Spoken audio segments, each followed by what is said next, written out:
What is up, you guys? This is Mike from Ready Player 2 and welcome to another video. Now, this leak has been out for probably about a month now, but it's starting to pick up some steam, and I kind of wanted to go ahead and address it and see what kind of the rumors are right now and what this may mean for the whole gaming universe. Now, before we get started, I'd like to remind all of you guys to go ahead and follow us over on Twitch, where we do weekly live streams playing some of our favorite games. Also, be sure to head over to Twitter and follow us on there as well, where we announce a bunch of gaming news, put up some of our most favorite clips from our streams, and also just talking to you guys in general. And since you're already here, go ahead and subscribe to the channel. Make sure you like this video and comment down below and talk to us. We'd love to hear from you guys. And let's get on with the video. So just to cut to the chase, basically Microsoft is looking at buying WB Game Studios. Now, I'd also like to mention that Activision, EA, and Take-Two are also reportedly looking into buying WB Game Studios as well. So let's just toss this around for a minute and kind of see what this would possibly do to the gaming universe, as I said. So right now the parent company of WB is AT&T. They have about $200 billion in debts right now. So the main reason they're wanting to sell WB Game Studios is to relieve some of that debt. The current asking price, quote unquote, is about $4 billion, but now we're seeing some leaks and reports that an offer of $2 billion has been put on the table. Now, what kind of offer that entails as far as what studios and licensing agreements that may have, we don't know. So let's say Microsoft does buy Warner Bros. Studios. Let's see what they would have if they were to buy the whole thing.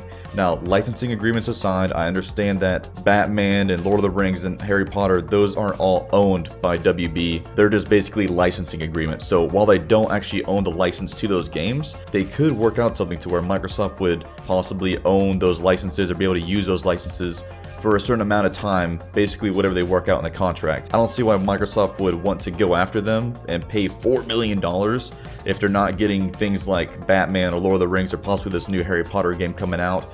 But there is a lot of other things that are great about WB Game Studios that is worth buying.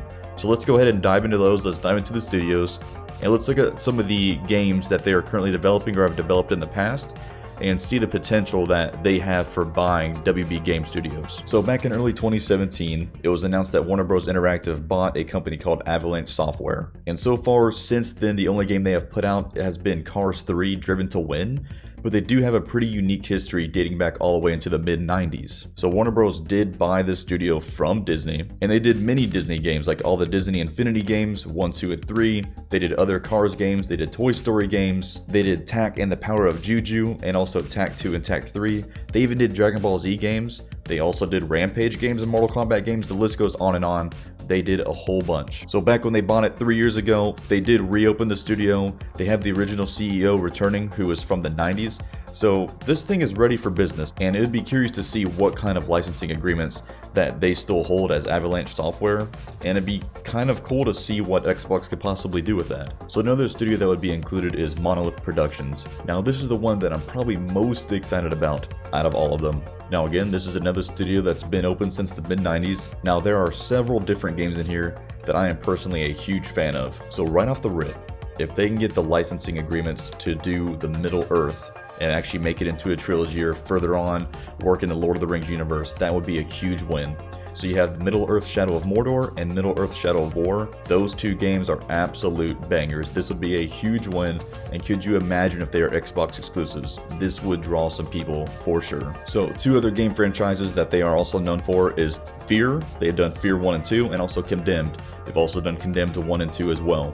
So if they could wrap those up and actually make a third game of each, that'd also be a huge win. I've been fans of those also since the early 2000s.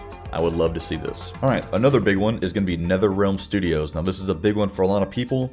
This studio is about 10 years old now, and they're responsible for these big two franchises, Mortal Kombat and the Injustice series. And while many of you guys know the fighting community is freaking huge, having ownership of Mortal Kombat or Injustice would be huge wins. I mean, Mortal Kombat goes back decades. To be able to own this IP exclusively would be absolutely insane. So another big studio that they're looking to snatch up that would be included in this deal, we could only hope, is Rocksteady Studios. Now, if Xbox were to snatch up WB and if it included Rocksteady Studios, they're basically responsible for all the Batman games. So Batman Arkham Asylum, Batman Arkham City, Batman Arkham Knight, and also the Batman Arkham VR games. They would have the rights to all of those. Now, still, I understand they don't have the licensing rights to it, but if they're to work out some kind of agreement with WB, they could get the licensing rights to this. and potentially work on Batman games for the very foreseeable future. Now here's one of the biggest things to me that would really spark up the console wars even more than it already is. Imagine this: Xbox having the rights to Batman, Sony having the rights to Spider-Man. You see what I'm getting at here? DC versus Marvel. Anyway, it's fun to think about. It'd be cool to see Batman and Spider-Man go head to head. It would be interesting to see what comes from that. Alright, and one of the absolute big ones that is for sure to make millions upon millions of dollars is TT Games. Now, if you have not heard of TT Games, you have more than likely been living under a rock, so I'm here to show you the light. TT Games is responsible for basically every single LEGO game that's ever been made. And of course, this is dating back to the mid-90s as well, but I mean, they're responsible for games like LEGO Star Wars, LEGO Indiana Jones, LEGO Batman, LEGO Harry Potter, LEGO Pirates of the Caribbean, LEGO Hobbit, LEGO The Incredibles. The list literally goes on and on. If you have not played these games, they're an insane amount of fun. They're a whole lot of fun for people of all ages. And can you just imagine if this was an Xbox exclusive? Now, I know I talk about them being exclusive a lot. Now, Microsoft, as we've seen before, they are willing to play ball, and they are willing to take some of their first-party games that they do own and make them cross-platform, like what they're doing with Minecraft. But there's also some IPs that they're not willing to go cross-platform.